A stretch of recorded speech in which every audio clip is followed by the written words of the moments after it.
Also our Facebook Live viewers, as well as our uh,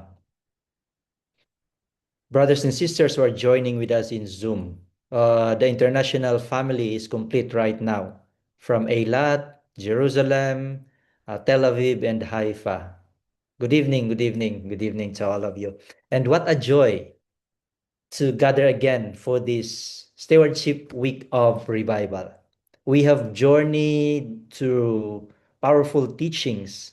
The first night about God first in our hearts, God first in our talents, God first in our time.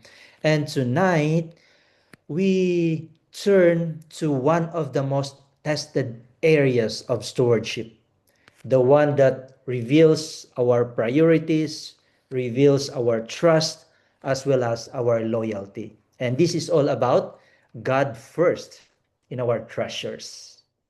And tonight, we will focus specifically on the sacred act of returning God's tithe. This is one of the clearest, the most practical, the most spiritual areas of stewardship, brothers and sisters. And it is one of the most tested areas of stewardship. So tonight, let us go on with our study for this evening. You know, some of the people says tithing is about money, but no, tithing is about trust. Tithing is not about the amount, it is about the heart. Tithing is not payment, it is partnership. Tithing is not loss, it is loyalty. So here we can able to now acknowledge that we return tithe not because God needs money, but because we need to remember that God owns everything. Ellen G. White mentions, as she writes in Counsels on Stewardship, page 18, the Lord does not need our offerings. We cannot enrich Him by our gift. And according to the psalmist, all things comes from thee, and of thine own have we given thee. So it is all belongs to God. And the thing that we give to Him cannot enrich God. It is an acknowledgement that we love Him, that we are loyal to Him, that we are obedient to the owner, to the creator, to the provider of the things that we have. So tonight, let us open our hearts to God's instruction, to God's promises, as well as to His blessings. Let us pray. Dear Heavenly Father, this evening, Lord, we praise you as the giver of every blessing and provider of every need that we have. Dear Lord, open our hearts to understand the sacred principle of tithing. Teach us to trust, teach us to obey, and teach us to be faithful, the Heavenly Father. Fill us now with your Holy Spirit. In Jesus' name, amen. There are certain principles that we are going to study this evening. And the first is about the biblical foundation of life. And we can find this in the most common verse about finances, about tithing. It's Malachi chapter 3, verses 8 to 10. And here, the verse, if we're going to read Malachi chapter 3,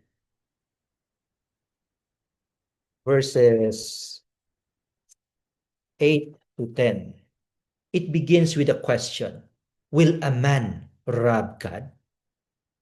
Yet you have robbed me. You know, this is this is the most direct question in the scripture regarding finances. Will a man rob God? Ellen G. White comments, Stewardship, Counsels on Stewardship, page 86. Those who withhold from God his own are robbing him, and they are guilty of fraud toward God. So here, God is not trying to embarrass his people. He is just trying to awaken them. And if we're going to continue reading Malachi chapter 3, verse 10, in verse in verse 10, as he starts there, bring all the tithes into the storehouse and prove me now therewith. And this is the only place in the scripture with God, where God says, test me, try me, and prove me. The question for us this evening, have we tested God? Have we proved his promises? Have we tried God, brothers and sisters? This is a challenge for us. It is God who is saying, try me, and you will see. You see? Now, what is tithe?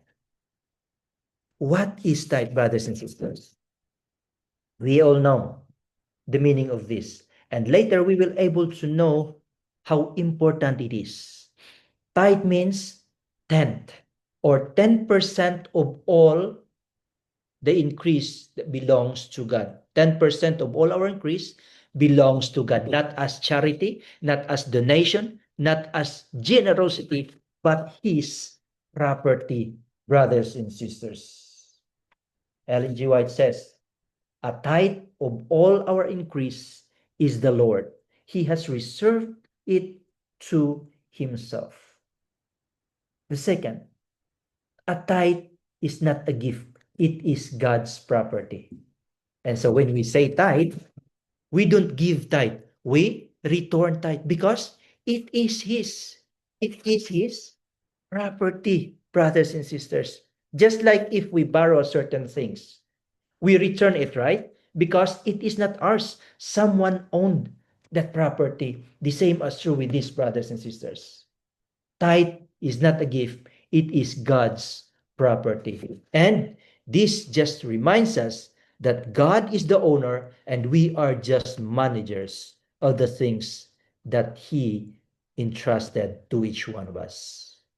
Gospel workers, Ellen G. White writes that the tithe is sacred, reserved by God for Himself. It is to be brought into His treasury, to be used to sustain the gospel laborers. The third, tithe belongs in the storehouse. It is also mentioned in Malachi chapter 10. Malachi says, bring all the tithes into the storehouse. In an Adventist perspective, the storehouse is the organized church structure that supports the gospel workers globally. So in our case, brothers and sisters, it is the Israel field.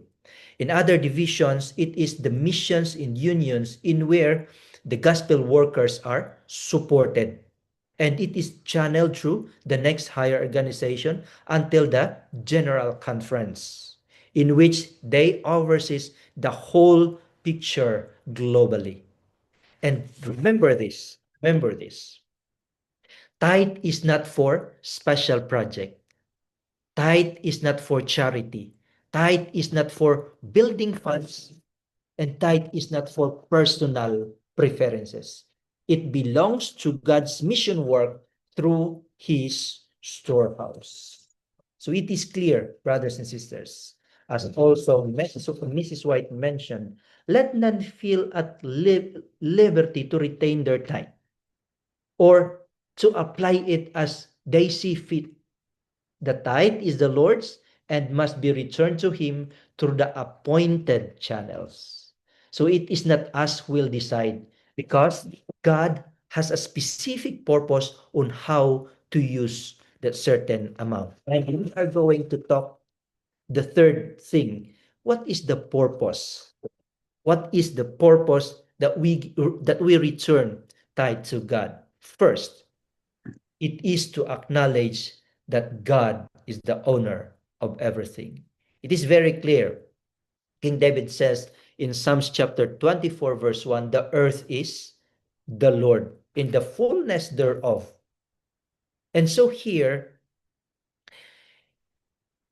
we are to acknowledge that we return tithe because He is the one giving and owning this thing. Second, it is to support the preaching of the gospel. Just as tithe, brothers and sisters, supported the Levites in the Old Testament, today it supports the pastors, it supports the evangelists, the missionaries, as well as the gospel ministry. The third reason for the purpose of tithe is to protect our hearts from selfishness. You know, tithing is a spiritual discipline that breaks selfishness. Ellen G. White mentions in Counsels on Stewardship, page 82, the tithe is the Lord's. If men withhold the tithe, they are robbing God. And thus, withholding means for the salvation of souls. So those are the overview of the purpose of tithing. There are still a lot of details, but I think the time will not warrant to discuss all of those things. And we will proceed the great promise, the three great promises of faithful tither. It is still found in Malachi chapter 3. It is a command with promise accompanied in it. And what is these divine promises? Here, it is mentioned that I will open the windows of heaven. The text says not doors, but windows. What does it mean? It means that blessings are coming from unexpected places. As Ellen G. White mentioned here in Counsels on Stewardship, page 75, when God's people faithfully bring to Him their tithes, they will see such blessings as they cannot measure. And that's the second promise, divine promise that we can able to find here in Malachi chapter 3 verse 10. I will pour out a blessing. It does not says I will drop or I will sprinkle, but I will pour out. You know, the blessings that God will pour upon us is not only on the finances, blessings of your family, blessings of health, blessings of relationship, of work, of ministry, of spiritual life. You know, I have a lot of experiences with regards to how God has blessing us, not only financially, but family, health. It is all coming from God because He is faithful to His promises. The question is how faithful we are in returning what is belongs to God. The third, the third divine promise that we can find here in Malachi chapter 3. But before going further, I will just explain a little bit on this verse. This is the complete verse, verse 10 of Malachi chapter 3. In the New King James Version, it uses here windows of heaven. If we're going to look at the New International Version, floodgates of heaven. And so what is the difference, or what is the further explanation of this? If we take a look at the imagery of the window, this is a reference to rain as a blessing to the land. In the setting of agricultural farming, the window was a promise of pouring rain that will result to a bountiful harvest. On the other hand, the floodgates imagery is a reference to the capacity of God's blessings. And when there is a heavy rain and the reservoir or the dam are full, the floodgates become a necessity to release water to avoid flooding. Just like this example. This is the dam or the reservoir. And when the rains will, or when there is a heavy rain, it will reach to the maximum capacity in which the floodgates needs to be open. This is the picture of the floodgates, brothers and sisters. And if these floodgates will be open, can you imagine or can you able to stop the flowing water from that floodgates? This is the third divine promise that you will not have room enough to receive it. It is an overflowing, brothers and sisters. In a world where we are staying, brothers and sisters, we can often hear, and the world says, if you give, you will have less. That is subtraction. Of course, if I have 10 and I will give 1, what remains in me? 9, right? 9. God says, but God says, if you will return what is mine, you will have more. Tithing, brothers and sisters, is not subtraction. Tithing is multiplication. That is how God is blessing his faithful servant, brothers and sisters. Another illustration that we have this evening. God gives all of these gifts, but asked us to return just 1 of the 10. Not because God needs it, but it allows us to trust him. You see? If we are going to have another picture for this, this is the other picture, brothers and sisters. If we are going to go back from what the text in Psalms chapter 24 verse 1 says, the earth is the Lord, it is all his. But this is one of the unique characteristic of tithing and the love of God to us. Tithing is God's love towards us. Offering is our love towards God. And later, maybe tomorrow, we will able to discuss more about offering. But going back to tithe, you see the picture? God wants only 1, and the rest of that is ours.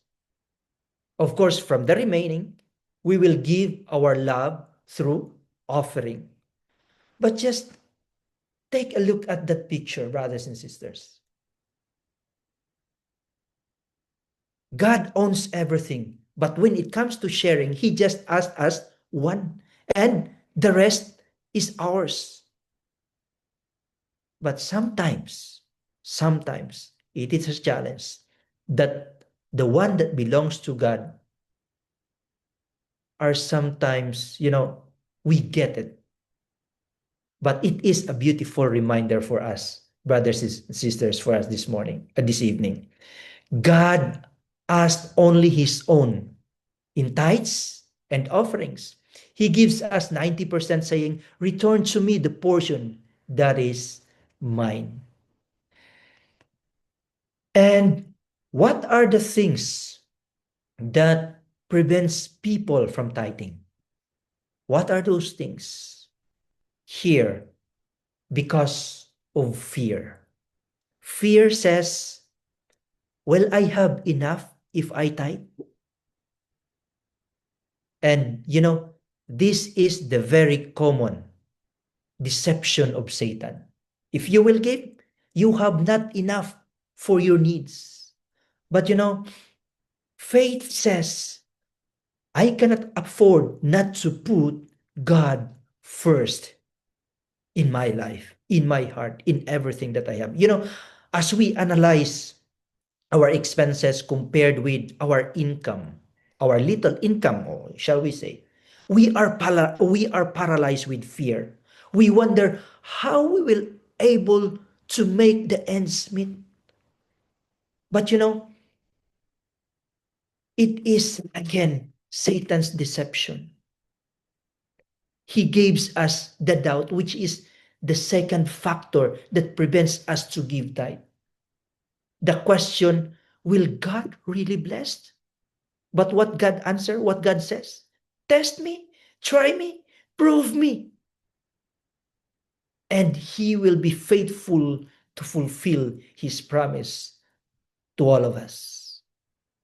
Another reason why people prevents from tithing because of selfishness. The love of money grows where tithing stops. Remember that. The love of money grows where tithing stops. If we don't give to God what is belongs to Him, it means that we are claiming that everything is ours and God has nothing of it. Another reason, because of misunderstanding. Some think tithe is optional. Some think tithe is or can be redirected. Some think tithe is only for the Old Testament. But Jesus reaffirmed tithing in Matthew chapter 23, verse 23. Tithing is biblical, it is sacred, and it is eternal. Ellen G. White mentions, or as she writes in Education, page 138, the payment of the tithe is not left to our pleasure. It is not a matter of charity, but simple honesty. How honest are we to the things, to the property, to the treasures that God has entrusted us? Brothers and sisters, there are blessings of putting God first in our finances. And we will talk what are those blessings if we put God first in our finances. First, God will protect what remains. If you are going to continue reading verse 11, I will rebuke the devourer. It means that God protects what you have left. If I'm not mistaken, I shared it in one of my sermon about the blessing formula. Even though you have 100%, it is still short of meeting your it is still short of meeting your 100% need. But if you give the 10% and your offering, it will still meet your 100% because God will protect what remains. Second, it will increase our faith. When you tithe, you depend on God, not your salary. Our salary is not yet, it's not still enough. But every time tithe is returned, it is a seed of trust that God will supply all our needs. The third, it will bring us joy. Joy through giving. There is joy in obedience, joy in generosity, joy in partnership with God. And the fourth, it will strengthen God's mission. Your tithes, brothers and sisters, it will support pastors. Missionaries are sent, lives are saved. Therefore, your tithe becomes a testimony. Your tithe becomes a missionary. It will not only from the church and from here in our mission field, Israel, it will reach even to the ends of the world. That is how to strengthen God's mission through our tithes, brothers and sisters. Ellen G. White writes in Counsels on Stewardship, the work of God is to be sustained by the tithe.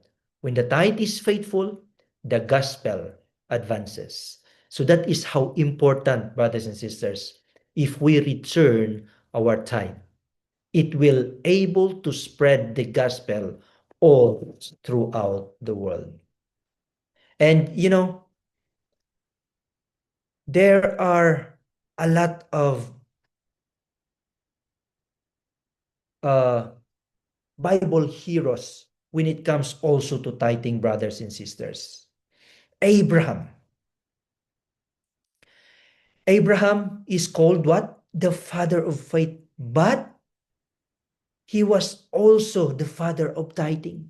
He returned to Melchizedek long before the law. The first tithe recorded and he tithed by faith. Also Jacob, when he bowed at Bethel, you know, of all your, he said that of all you give me, I will surely give a tenth. And even, brothers and sisters, in the early church, faithful, sacrificial, mission-minded. As Mrs. White mentioned in also Counselors and Stewardship, that the spirit of liberality is the spirit of heaven. I remember a man. We have a short illustration here. I remember the man who prayed to the Lord, Lord, bless my finances. But his hand was closed.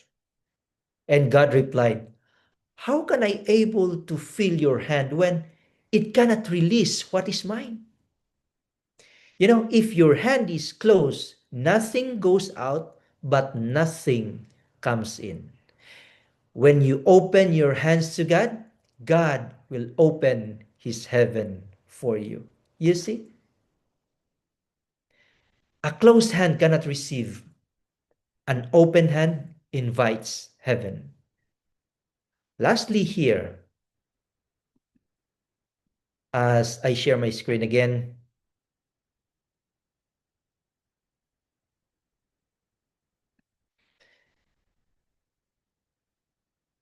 tithe declares God first. Tithing is a spiritual declaration that God is my owner, God is my provider, God is my sustainer, and God is first. You are not financing God. You are acknowledging him. Tithing is not about money. Tithing is about lordship. And you say, when we tithe, we are just simply saying, Lord, Lord, you are first in my finances. Another uh, quotation from Mrs. White in Councils of Stewardship, page 65. The tithe is a test of loyalty. By faithfully returning it, we acknowledge God's ownership. Brothers and sisters, God is calling us tonight. God is calling us to faithfulness. He is not asking how much you earn. He is asking, how faithful are you? How faithful am I? How faithful are we? He is not asking you, how big is your salary? He is asking us, how surrendered is your heart to him? As we try to meditate on this question, brothers and sisters, God is calling us to faithfulness. What will be our answer? Brothers and sisters, what will be your answer to him? Can we say, Lord, I chose to be faithful in returning your time. I chose obedience. I chose trust. I chose you first. May this will remain in our hearts, in our mind, as we recognize that everything belongs to God. Everything belongs to him. He just entrusted us to manage the things that he afforded to all of us. May God's blessings be upon us as we contemplate, as we meditate on the message tonight, to make God first in our finances. God bless us, everyone. This is my prayer. Amen. Amen, Pastor. Amen. Thank you for that wonderful message, Pastor. That we learned that we have to put God first in our finances. And for the response, let's sing our theme song, Seek Ye First the Kingdom. Hymn number 224. Seek ye first the kingdom, teach your fathers will, so the voice of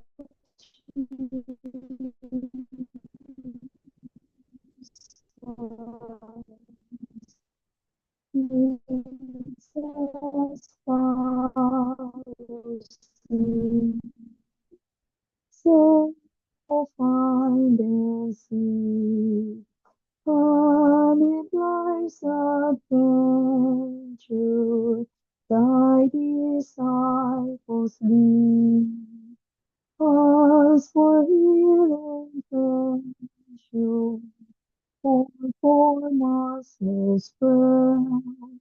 When lost is stronger, some will sell the Lord. So embrace the vision of the kingdom fair. All shall be its riches and its beauty reign. As the silent heaven works its sacred way. All scrolls the sea growing, golden night and day. Lord, superior increase, so bold that you are. All thy word within us, and thy kingdom's far. As the tender seed grows tall and strong, on the vessel present, through its branches strong. So shall all God's children from the east and west gather to his kingdom in each other rest. Bless your be greatest, for in spirit reign. Home shall come to childlike, born their throne again. Eager hearts are rising, the pilgrims roll. Hail the kingdom glorious, all the living God.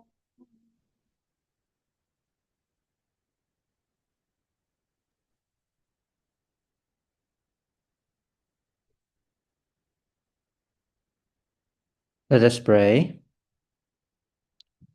Loving Heavenly Father, you have placed in our hands every blessing we enjoy. Tonight we return to you what already belongs to you, which is our tithe. Dear Heavenly Father, cleanse our hearts from selfishness. Replace fear with faith.